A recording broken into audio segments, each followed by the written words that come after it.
Few place names in the world can conjure up as much imagination, fear, and wonder as the place called the Amazon.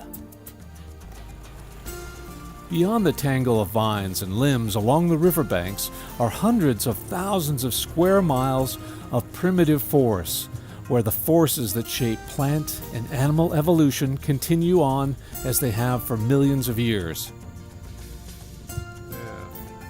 Often sighted are these graceful white birds, the great egret, also known as the common egret, large egret, or great white heron. Males and females are identical in appearance. The great egret feeds in shallow water, mainly on fish, frogs, small mammals, and sometimes small reptiles and insects. Continuing on, we entered areas where the forest starts to hang over the waterways. And here, the great blue egret. It feeds by wading slowly with its long legs through shallow water. So you walk through the jungle, you have to be very careful of your footing. You have to be careful where you'll put your hands. If you put your hands on a tree trunk or a vine, you might get some kind of spines in your hand. You might get ants jumping on you, defending the tree or the vine. So you got to be very careful. There's also quite a few mosquitoes, so you've got to keep swatting at those as well as you walk through here. Yeah, I'm kind of fearing the worst here. The light's really going down fast here in the jungle, and I don't even know where the rest of the group is. So I got to start looking around here for some place to kind of try to make a bed of some kind here in the foliage. I don't know, I'm a little bit concerned about this. I don't really have the supplies here to make it here. The mosquitoes are coming on strong.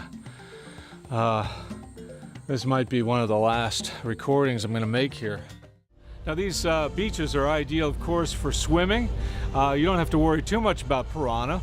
They say that they've not lost any passenger yet to piranha, so we're hoping for that. He's on fire over here.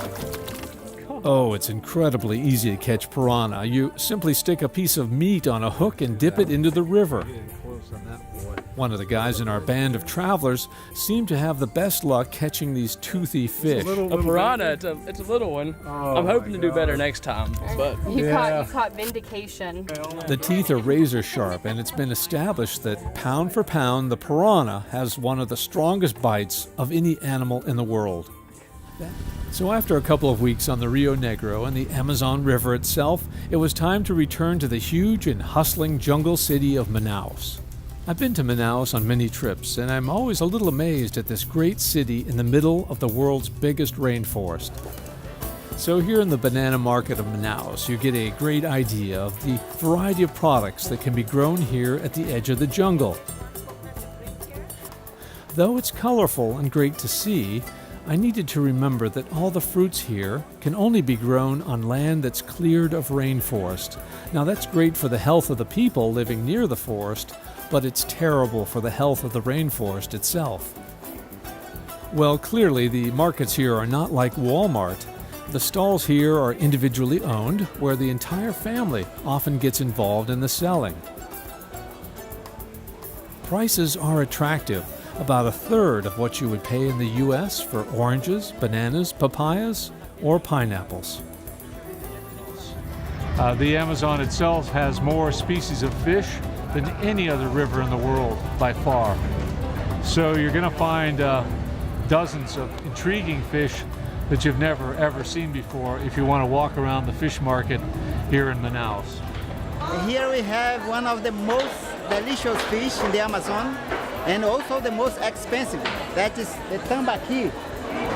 One of these is about 400 reais. Not cheap.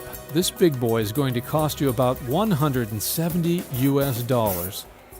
I do like this guy's smile, and his hairnet is a nice touch.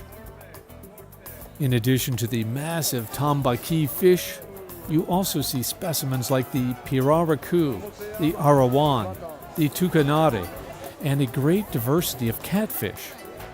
And these are the famous and delicious Amazon peacock bass. The fulcrum of the city really is the river, the Rio Negro, and all the boats that come up to the harbor there. It's a floating dock there. You've got all kinds of fascinating ferry boats there. So I love walking down along the kind of dirty, shady pier area with all these fascinating old-style river boats docked on this floating pier. And you see activity, people getting drunk at bars there. You see families, very friendly people just boarding these gangplanks onto these old-style river ferries. He has one of very good oil, including for you for that mosquitoes bite. Instead of cheese and baguettes, you're going to find here herbal remedies and medicines. So why is it so important to preserve as much of the Amazon rainforest as possible? Well, number one, the Amazon rainforest serves as a kind of filter for the carbon dioxide that's produced in the world each year. So it really serves to help filter that out of the atmosphere. And if there's too much of that carbon dioxide, it creates that greenhouse effect that you've heard of. And the more forest that's chopped down, the more we have a problem with that gas trapped in the atmosphere.